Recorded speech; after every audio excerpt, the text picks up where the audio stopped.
تفاصيل أول مرة تسمع عنها عن مسلسل قدر، وحاجات ما حتلقاها في أي محل تاني غير عندي هنا. ده غير فيديوهات الكواليس الحصرية وتفاصيل كتيرة ومفاجآت حصرية حتشوف الليلة معانا في فيديو الليلة. فخلونا نبدأ.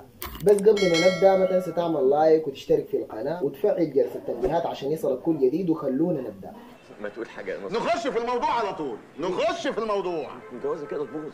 كامتداد للفيديوهات اللي أنا بعملها عن المسلسلات السودانية في رمضان وفي غير رمضان، الليلة حاجيب لكم مجموعة من التفاصيل اللي ما بيعرفها غير القائمين على الإنتاج والقائمين على العمل. بس قبل ما نخوض في التفاصيل خلوني أوضح لكم حاجة، إنه المسلسلات اللي تم إنتاجها في رمضان السنة دي عددها قليل جدا، والحاجة دي راجعة لعدد من العوامل، منها الظروف الاقتصادية والحرب اللي بتمر بها السودان، ده غير العوائد المادية القليلة جدا. والعوائد المادية القليلة دي بتكون بسبب الإعلانات القليلة، لأنه يا عزيزي المشاهد ما براند بيخاطر يدفع آلاف الجنيهات لإعلان عشان منتج ممكن يكون حاليا ما متوفر في 95% من ولاية السودان، لأنه المصنع اللي بيكون بينتج البرودكت ده بيكون ضربته دانا قبل 8 ل 9 شهور وخطوط الإنتاج بتاعته كلها متوقفة، واللي هو قرار منطقي بالنسبة لي. معليش لأنه طولت في المقدمة، لكن في ناس كتار سألوني لشنو الأعمال الدرامية السودانية السنة قليلة جدا، فحبيت أجاوبهم في مقدمة الفيديو ده.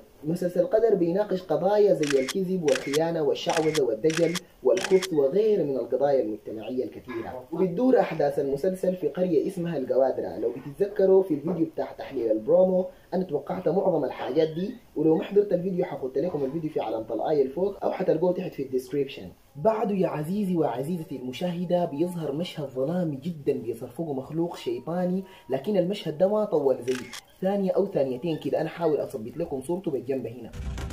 بعده بيجي مشهد لزول سايق له جمل جميافته مكتوب فيها حلة والبحير، وده بيرجعنا لافتراضي الأول إنه أحداث المسلسل غالبا تكون بتجري في قرية القوادرة بتحدث فيها مجموعة من القصص الغريبة، وتقدر تقول إنه القرية دي ما فيها قانون بيحكمها، يعني القوي بياكل الضعيف، غير إنها بتعاني من عدد كبير من المشاكل والمصائب. في كثير من الأقوال بيقول إنه تم تصوير أحداث المسلسل في أماكن مختلفة، لكن الرأي الأرجح إنه تم تصوير أحداث المسلسل في قرية في رفعت برا. وبكده أكون خلصت المعلومات الشحيحة اللي جيتها عن المسلسل ده. ما تنسوا حاخد لكم الفيديوهات الحصرية بتاعت الكواليس في نهاية الفيديو. ده كان كل شيء عندي الليلة. ما تنسوا صلوا على سيدنا محمد.